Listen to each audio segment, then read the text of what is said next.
يا أيها الذين آمنوا صلوا عليه وسلموا تسليما درود پڑھ لیے کریں محبت سے اللهم صل على محمد وعلى آل سيدنا ومولانا محمد مبارک وسلم وصلی علیہ۔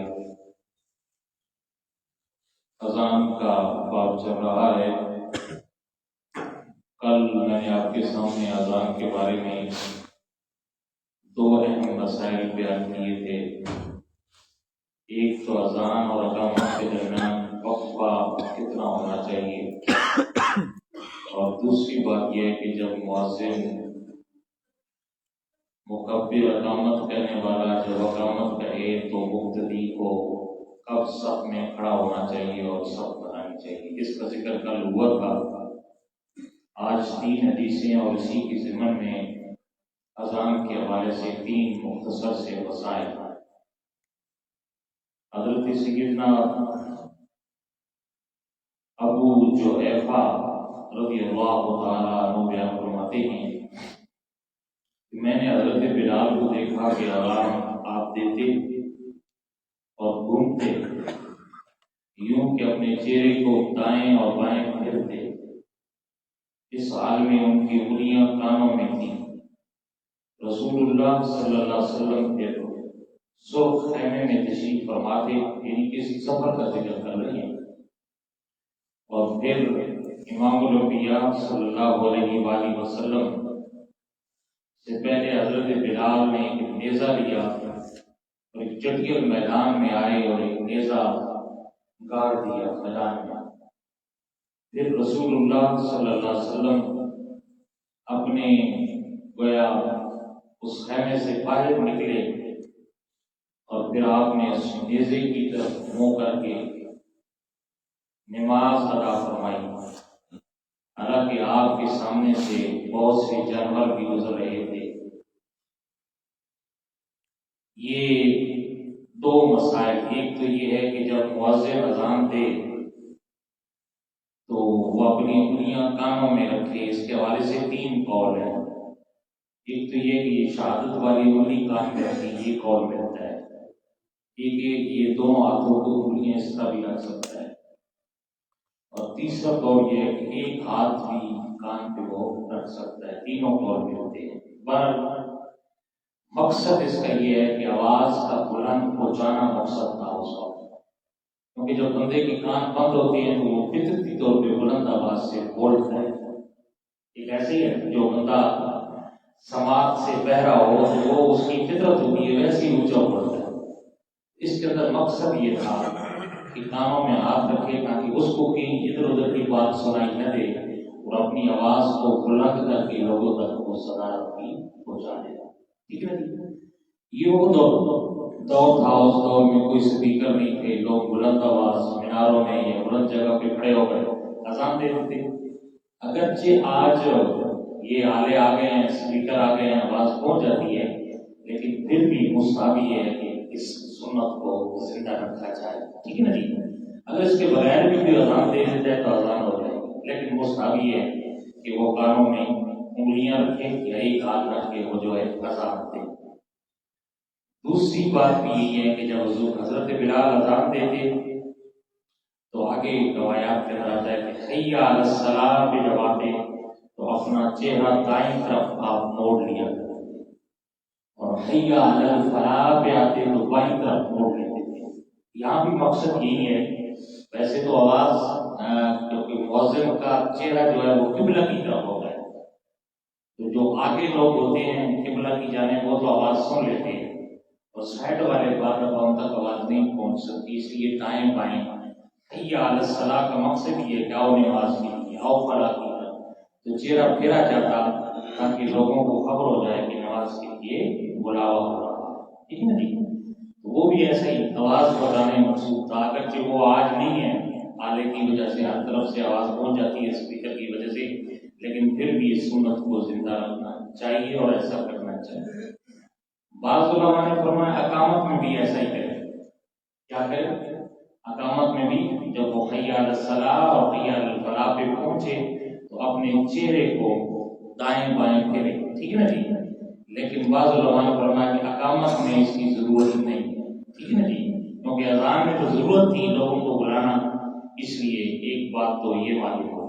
تیسرا مسئلہ اس میں یہ معلوم ہوا کہ نمازی کو نماز کے آگے سے نہیں گزرنا چاہیے، ٹھیک ہے نا؟ اور اگر وہ کھلے میدان میں یہ جگہ پہ نماز پڑھ رہا ہے تو وہ اپنا سترہ آگے کھڑا کرتے ہیں، جیسے کہ حضرت بلال نے اپنا خیمہ جو ہے اور کیا کہتے ہیں نیزہ، اس کو زمین پہ گاڑ دیا، اور سترہ ہر مقتدی کے آگے ہونا ضروری نہیں ہے، صرف امام کے لیے کافی ہے۔ حضرت سیدنا ابو جو حذیفہ فرماتے ہیں کہ ہم نے دیکھا کہ حضرت بلال نے وہ کیا لگایا، آپ نے وہ نیزہ گاڑا، حضور نے اس نیزے کے سامنے نماز پڑھائی، ہم پیچھے پڑھ رہے تھے، لازمی بات ہے سبھی بنی ہوگی، اور آگے کے آگے تو نیزے نہیں تھے نا، تو صرف امام کے آگے ہی سترہ کافی ہے۔ اگر امام امامت کر رہا ہے اس کے آگے سترہ کھڑا ہے تو گویا سارے نمازی کے آگے سے گزرنا جائز ہو جائے گا، اور پھر وہ کہتے ہیں ہر چیز گزرتی تھی حضور نماز پڑھتے ہیں۔ اس سے پتہ چلا کہ بغیر سترے کے آگے سے نہیں گزرنا چاہیے، کوئی آگے چیز ہونی چاہیے۔ اگر اکیلا نماز پڑھ رہا ہے تو پھر ہر نمازی کے آگے، اور اگر جماعت کے ساتھ پڑھ رہا ہے تو پھر امام کے آگے سترے کا ہونا ضروری ہے تاکہ وہ آگے کوئی کسی نہیں گزرے۔ اور میں نے کل بھی کہا تھا کہ نمازی کے آگے سے گزرنا ایک بہت بڑا گناہ ہے، جس کو آج ہم گناہ سمجھتے ہیں، ٹھیک ہے نا؟ مختلف روایات ہیں، حضور نے فرمایا اتنا بڑا گناہ ہے اگر کسی بندے کو یہ پتہ چل جائے کہ 40 سال بھی اسے انتظار کرنا پڑ جائے، روکنا پڑ جائے تو روک لے، لیکن نمازی کے آگے سے نہ گزرے، اتنا بڑا گناہ ہے۔ اس لیے اس کا ضرور احتیاط کرنی چاہیے۔ ٹھیک ہے، اگر کوئی ایمرجنسی ہے، جانا ہے، نکلنا ہے تو دھیان کر کے جہاں سے آپ کو راستہ مل رہا ہے وہاں سے نکل جائے، نہیں تو 5 منٹ انتظار کر لیں، تو نماز پڑھ لے اور اس کے بعد پھر چلے جائیں، یقیناً اس پہ آپ کو اجر و ثواب عطا کیا جائے گا۔ دوسری روایت حضرت بلال فرماتے ہیں کہ نبی اکرم صلی اللہ علیہ وسلم نے فرمایا، مجھے حکم دیا سوائے فجر کی نماز کی کسی نماز میں تصویر نہ کرو، تصویر نہ کرو۔ تصویر کیا ہوتی ہے؟ نماز کی یاد دہانی کرنا مقصود ہوتا ہے، ٹھیک ہے جی؟ اذان اور اقامت کے درمیان مؤذن یا کوئی بندہ ایسے کلمات کہے کہ اہل محلہ کو، لوگوں کو پتہ چل جائے کہ اب جماعت کھڑی ہونے والی ہے، قریب ہے، اس کو تصویر کہتے ہیں۔ آپ اپنے انداز میں یوں سمجھ لیں، ٹھیک ہے جی؟ تو ایسا کہنا کی اجازت حضور نے صبح کی نماز میں دی ہے۔ بعض علماء فرماتے ہیں الصلاۃ خیر من النوم ہی تصویر ہے، وہی کافی ہے، لیکن اکثر علماء کی رائے ہے کہ نہیں، وہ تو ایک اذان کا حصہ بن چکا ہے، جب آپ اذان دے رہے ہیں اور بھی جماعت سے زیادہ وقت باقی ہو، ٹھیک ہے نا جی؟ تو جب جماعت کا وقت قریب آئے گا تو پھر دوبارہ بلند آواز سے جگہ پہ یا اسپیکر پہ آپ کہہ سکتے ہیں صلاۃ صلاۃ صلاۃ، تاکہ لوگوں کو پتہ چل جائے 10 منٹ پہلے 5 منٹ یا جماعت قریب ہے، کھڑی ہونے والی ہے، جلدی لوگ تاکہ جماعت کے ساتھ شامل ہو جائے۔ اور ایسا ہوتا ہے بعض مساجد میں، شاید آپ نے سنا بھی ہوگا، صبح کی نماز کا وقت ایسا ہوتا ہے درود شریف پڑھتے ہیں، جب 10 منٹ نماز سے پہلے رہتے ہیں تو ایسا کہنے میں کوئی حرج نہیں ہے، حضور نے اس کی اجازت دی ہے، ٹھیک ہے نا جی؟ تو یہ صرف صلاۃ ہی نہیں کہہ سکتے، جو اپنے علاقے کے معروف الفاظ ہیں، اگر کوئی پشتو زبان بولتا ہے تو اپنی زبان میں بلا سکتا ہے اور نماز کے لیے، کوئی پنجابی میں رہتا ہے وہ اگر عربی نہیں سمجھتے تو اپنی زبان میں بلا سکتا ہے، بھائی جماعت کھڑی ہونے والی ہے جلدی آؤ، تو اس کے لیے لفظ کوئی مختص نہیں، ٹھیک ہے نا جی؟ کوئی بھی معلوم اپنے لفظ ہیں، مقصد کیا ہے؟ لوگوں کو نماز کے لیے جمع کرنا ہے، ٹھیک ہے جی؟ تو یہ صبح کی نماز میں تو ہے اور نماز میں نہیں ہے۔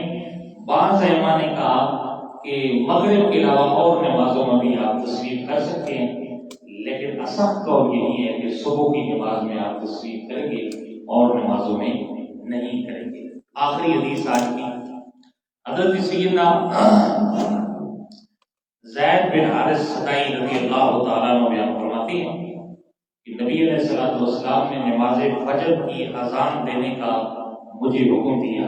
یہ صدا قبیلے سے تھے، مدینہ میں مہمان آئے ہوئے تھے، حضور نے، ویسے تو حضرت بلال یا حضرت عبداللہ بن مکتوم یہ حضور کے مؤذن تھے، وہ اذان دیتے تھے، لیکن حضور نے ان کو کہا کہ تم بھائی اذان دو آج۔ تو اس سے پتہ چلا کہ امام کسی کو بھی اذان کے لیے مقررہ کر سکتا ہے، ٹھیک ہے نا جی. یہ امام الانبیاء صلی اللہ علیہ وسلم کے فعل سے پتہ چلا کہ وہ کسی بھی اچھی آواز والے کو کہہ سکتا ہے کہ یار تم اذان تو اس میں کوئی حرج نہیں ہے، یہ رسول اللہ کی سنت ہے. حضرت بلال اذان دینے کے لیے آگے بڑھے تو حضرت سیدنا زید بن ثابت صدائی سے حضور نے فرمایا آج تم اذان دو. ان کی آواز اچھی ہوگی، لازمی بات ہے. دوسری بات ہے باہر سے مہمان آئے تھے، ان کی حوصلہ افزائی کے لیے، مدینہ کے رہنے والے نہیں تھے، دیہات کے رہنے والے تھے. حضور نے فرمایا تم اذان پڑھو. وہ کہتے ہیں میں نے اذان پڑھی، جب جماعت کا وقت آیا تو حضرت بلال نے اپنی عادت کے مطابق کہ وہی اقامت کہتے تھے، اقامت کا ارادہ کیا تو رسول اللہ نے فرمایا بلال تمہارے بھائی صدائی نے اذان دی ہے، اور جو اذان دے اور وہی اقامت کہے. کیا کرے؟ جو اذان دے وہی اقامت کہے. تو یہاں اس کے اندر تین قول ہیں کہ اذان کے بعد اقامت کون کہے. ایک تو یہ حدیث ہے، اور حضرت امام شافعی اور دیگر ان کے جو متعلقین ہیں وہ تو اس بارے میں بڑی سختی کرتے ہیں. وہ کہتے ہیں جس نے اذان دی ہے، حدیث آ گئی ہے، وہی اقامت کرے، کوئی اور نہیں کہہ سکتا، کرے گا تو مکروہ ہے. ٹھیک ہے جی. جبکہ امام اعظم ابو حنیفہ رحمۃ اللہ علیہ فرماتے ہیں ایسا نہیں ہے، یہ اس صورت میں مکروہ ہے کہ جس نے اذان کہی ہے اور دوسرا بندہ اقامت اس کی اجازت کے بغیر کہہ دے، یا وہ دوسرے کی اقامت کو مکروہ جانے گا، ناپسند کرے. بعض لوگ ہوتے ہیں میں اذان دی ہے مجھے اقامت کرنی چاہیے تھی، تو وہ اس کو ناپسند جانے پھر اس صورت میں تو کراہیت ہے. ویسے اگر کوئی اور بندہ مسلمان اقامت کہہ دے تو کوئی کراہیت نہیں ہے. اس پہ دلیل حضرت امام اعظم دوسری حدیث دیتے ہیں کہ بعض دفعہ ایسا ہوتا تھا کہ حضرت بلال اذان دیتے تھے اور حضرت عبداللہ بن مکتوم اقامت پڑھا کرتے تھے. بعض دفعہ ایسا ہوتا تھا کہ حضرت عبداللہ بن مکتوم نبی صحابی ہیں، یہ بھی مؤذن اسلام ہے، یہ اذان دیتے تھے اور اقامت حضرت بلال پڑھ دیتے تھے. ٹھیک ہے نا جی. لیکن اخصت قول یہی ہے کہ اقامت جو ہے وہ جس نے اذان دی ہے اس کا حق ہے، اور اگر وہ کسی کو اجازت دے دے یا وہ ناپسند نہ کرے، برا نہ جانے، تو پھر کوئی اور اقامت کہہ سکتا ہے. ٹھیک ہے نا جی. لیکن یہاں ہماری طرف سے یہ ہوتا ہے کہ اذان کے لیے کیونکہ وقت کی پابندی کرنی پڑتی ہے، بڑے لوگ تو پہلے آنا پڑتا ہے، اور اقامت کی بہت سے لوگوں کو شوق ہوتی ہے. ٹھیک ہے نا جی. یہاں صفیں بنی ہوتی ہیں اور ایک جگہ خالی ہوتی ہے مؤذن کی بیٹھنے کی، وہاں بھی اللہ کے مدے آ کے بیٹھ جاتے ہیں. بس دیکھتے ہیں کہ مؤذن ذرا میں سو فوراً اقامت کہہ دیتے ہیں، نہ کسی سے پوچھتے ہیں نہ کچھ شروع کر دیتے ہیں. ایسا نہیں ہے. تیسری روایت یہ ہے جو سب سے عظیم ہے، وہ یہ ہے کہ حضور نے فرمایا مؤذن اذان کہے اور اقامت کا حق امام کو، وہ خود کہے کہ کسی کو اجازت نہیں. یہ اقامت کیونکہ نماز کھڑی کرنی ہے اور امام نے پڑھانی ہے، شاید وہ ابھی مصروف ہو تو اس کی اجازت کے بغیر اقامت نہ کہی جائے. ٹھیک ہے نا جی. یہاں تو ہم نے اسی گھڑی کو اجازت نامہ بنایا ہوا ہے کہ بس جو ٹائم مقرر ہے جو تو کرے گی، ہم پیچھے نہیں دیکھیں گے امام پیچھے سنتے پڑھ رہا ہے، انسان ہے لیٹ آ سکتا ہے، آیا بھی ہے کہ نہیں، ہم نے اقامت شروع کر دینی. ایسا نہیں ہونا چاہیے. حضور نے فرمایا اذان جو ہے وہ مؤذن کہے اور اقامت امام کا حق ہے کہ وہ اس کو سنبھال لے، خود کہے کسی کو حکم دے. ٹھیک ہے نا جی. تو انسان نے بعض دفعہ ہو جاتا ہے، اس لیے اقامت کہنے والوں سے گزارش ہے کہ جب نماز کا وقت ہو تو وہ دیکھ لیں کہ امام بیٹھا ہوا ہے یا ابھی وہ سنتیں، انسان ہے لیٹا ہے سنتیں ادا کر رہا ہے، 2 منٹ کھڑے ہو جانے سے یا بیٹھ جانے سے یا دیر ہونے سے کوئی قیامت نہیں آئے. ٹھیک ہے نا جی. یہ امام کا حق ہے. اور حضور جب تک اشارہ نہیں کرتے حضرت بلال اقامت نہیں پڑھا کرتے. یہ روایت ہے جب تک حضور خود اشارہ نہیں کرتے حضرت بلال، کبھی کبھی حضور جو ہے وہ آدھا گھنٹہ بعد نماز پڑھاتے، کبھی 10 منٹ بعد پڑھاتے تھے، حضور کی اپنی مرضی ہوتی تھی. اس لیے وہاں تو ان گھڑیوں کا تو بہترین بنا ہوتا تھا. اس لیے امام کو دیکھنا چاہیے کہ اگر وہ سنتیں پڑھ رہا ہے 2 منٹ ٹھہر لیں، اس کو سنتیں ادا کر دیں. امام کہے پڑھو یہ نہیں کہ امام بھی سنتیں پڑھ رہا ہے آیا اور آپ نے اقامت شروع کر دیا، آپ دیکھنا شروع کر دیں نماز کون پڑھائے گا، چل آپ کھڑے ہو جائیں گے. ایسا نہیں ہونا چاہیے. منصب ہے اور جس کو اللہ نے دی ہے اس کی قدر کرنی چاہیے. ٹھیک ہے، اس کا خیال کرنا چاہیے. بہرحال امام خود بھی اقامت کہہ سکتا ہے، یہ تجربہ نہیں ہے، لوگوں کو شاید عجیب لگے گا، ایسی نہیں بات. اگر کوئی بندہ نیت اقامت جو ہے امام کہے اور جب وقت قامت الصلاۃ کے لفظ کہے تو آگے مسئلے میں پڑ جائے، پیچھے لوگ سب. ٹھیک ہے نا جی. یہ بھی ہو سکتا ہے. نہیں تو امام کسی کو بھی کہہ سکتا ہے کہ بھائی تم اقامت پڑھو، یہ تیسرا قول بھی ہے۔ دوبارہ اللہ تبارک و تعالیٰ ہمیں عمل کی توفیق نصیب فرمائے اور رسول اللہ کے فرمان کے مطابق زندگی بسر کرنے کی توفیق نصیب فرمائے۔ تو تین مسائل آج میں نے بیان کر دیے، ایک تو اقامت کون ہے، ایک صبح کی نماز کے ساتھ تصویر، یہ بھی مستحب ہے، کوئی حرج نہیں ہے، یعنی نماز کے لیے دوبارہ بلانا یا دہانی کرانا۔ اور تیسری بات یہ ہے کہ کانوں میں ہاتھ رکھنا، ایک ہاتھ یا دونوں ہاتھ رکھنا، اور دائیں بائیں حی علی الصلاۃ حی علی الصلاۃ پیچھے رکھ دینا۔ انسان میں کیا ہے، مستحب ہے۔ اگر کوئی ایسا نہیں کرے گا دائیں بائیں، پھر بھی اس کی اذان ہو جائے گی، قابل اعادہ نہیں ہے کہ دوبارہ پڑھیں گی، نہیں ایسا نہیں ہے، لیکن ایک بہترین طریقے یہ ہے کہ اس سنت طریقے پہ عمل کیا جائے۔ اللہ عمل کی توفیق نصیب فرمائے۔ آمین۔ الحمد للہ رب العالمین، والصلاة والسلام علی سید الانبیاء والمرسلین، اللهم صل على سيدنا مولانا محمد وعلى آل سيدنا ومولانا محمد وبارك وسلم عليه۔ اللهم أنت السلام ومنك السلام وإليك يرجع السلام۔ یا اللہ ہم سب کے صغیرہ کبیرہ گناہوں کو معاف فرما۔ یا اللہ ہم سب کے جتنے بھی آباء و اجداد، بزرگ تعلق دار، رشتہ دار، دوست احباب، اساتذہ دنیا سے چلے گئے، ان کی بخشش و مغفرت فرما۔ یا رب ذوالجلال ہم میں سے جو بھی اولاد ہیں، اولاد صالحہ نصیب فرما۔ جو صاحب اولاد ہیں مولا ہماری اولادوں کو نیک صالح بنا، علم نافع کی دولت سے مالا مال فرما، ان کے رزق میں مولا کریم ان کے معاملات میں آسانیاں پیدا فرما۔ ہم سب کو زمین و آسمان کی بلایات سے محفوظ و محفوظ فرما۔ ملک پاکستان کی خیر فرما، عالم اسلام کو اتفاق اتحاد کی دولت سے مالا مال فرما۔ دنیا کے مظلوم مسلمانوں کی غیبانہ مدد فرما۔ فلسطین کے مجاہدین کی مولا مدد فرما۔ فلسطین کے مسلمانوں کو فتح و نصر نصیب فرما۔ اسلامی ممالک کے حکمرانوں کو غیرت ایمانی نصیب فرما۔